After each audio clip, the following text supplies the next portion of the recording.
Barcelona will face arch rivals Real Madrid in El Classico on Saturday as they look to move ahead of Real Madrid on the league table. And in this video, we'll be taking a look at all of the tactics and how Barcelona can maybe play against Real Madrid's midfield diamond. But before we get into all of the tactics, please do subscribe to the channel, as that will be helping us a lot to get this family to grow. We upload at least 3 times a week and we do tactical analysis on each Barcelona game. And we also do videos like this where we preview tactical analysis. There will also be a Facebook page linked down below. So if you don't want to miss out on all the content, please do subscribe to the channel. I want us to look at their player positions in the last 2 games against Sevilla and Braga in the Champions League. And if you look at this, you will see that there's a real emphasis towards the left side for Real Madrid, right? Look at Rodrigo. You can see he's trying to get really close to Vinicius and Bellingham as well. So those 3 are linking up a lot. And then just in behind them, you have Modric, you have Camavinga, and you have Valverde, right? So they are emphasizing everything towards the left side. You can even see with Fran Garcia in the Braga game, he came a lot down the pitch. So that is something that we have to go look at, Barcelona's right side and Madrid's left side. As we all know by now, with that midfield diamond, on paper, Real Madrid already outnumber Barcelona. And I think Xavi is going to do something about this, right? But I think instead of overloading the midfield, why not stretch them with a single pivot, right? Which is going to draw these guys into unwanted positions and we can outnumber them on different places, right? Like on the wings and in build-up. Do they press the midfield or the fullbacks, leaving the midfield open, or do they just simply come back? And I actually think that Jude Bellingham is going to mark Oriol Romeo if we do decide to play a single pivot, which I don't think Xavi will. And this stretched side would actually leave them to decide, are we going to press the fullbacks, leaving the midfield open, or do we close down the midfield and leave the fullbacks open? So, in my opinion, we should actually stretch them and not overload the midfield like they do.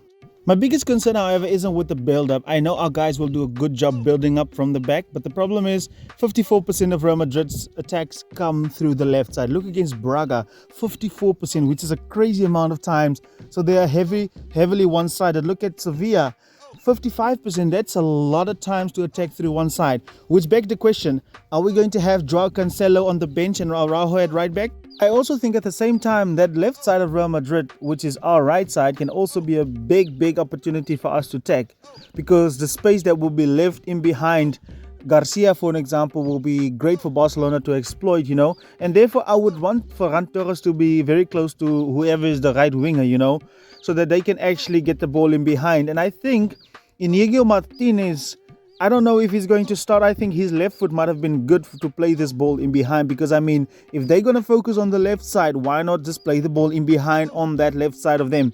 You know, it's going to be great for Barcelona to exploit this, but are we going to do it? Before we look at Xavi's predicted lineup, let's see my predicted lineup and what I would have wanted in this game.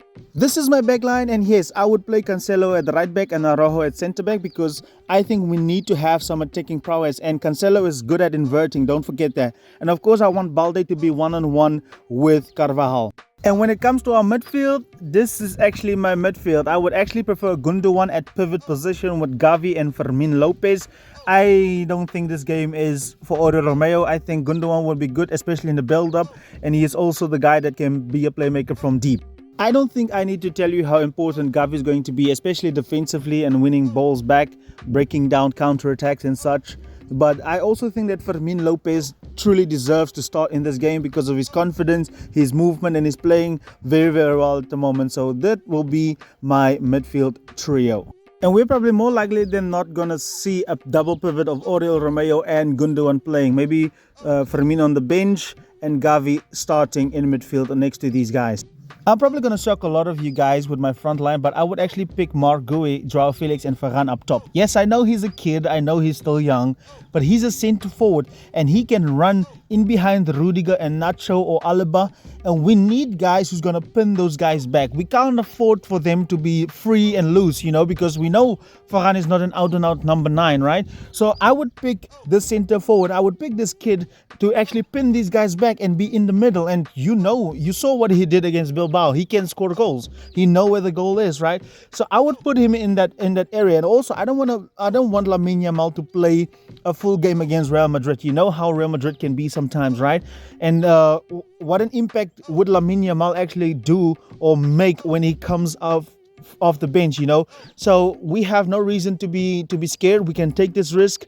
Whatever the case may be, Varane is not really that effective. There is moments there he is, but I need somebody that's going to pin these guys back, you know, make them think twice about leaving their position. However, do let me know your lineups down below, and I know you guys are going to cook up some incredible stuff. I enjoy so much reading your comments and listening to you guys and when you speak. So do let me know your lineup, what you think Xavi should do.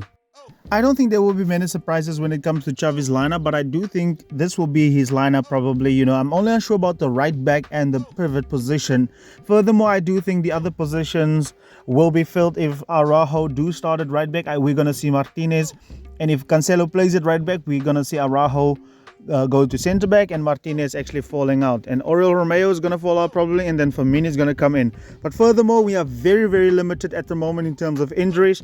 Do let me know down in the comment section what your perfect lineup would be, and the one who gets it closest to Xavi will get a shout out personally from me in the tactical analysis. So let me know your comments and also the lineup that you think Xavi will pick. Well, Coleas, that will be all from the tactical preview. We have a big game coming up. We can move 2 points ahead of Real Madrid if we beat them. However, if we lose, then we're going to move 4 points behind them. So this is a very important game.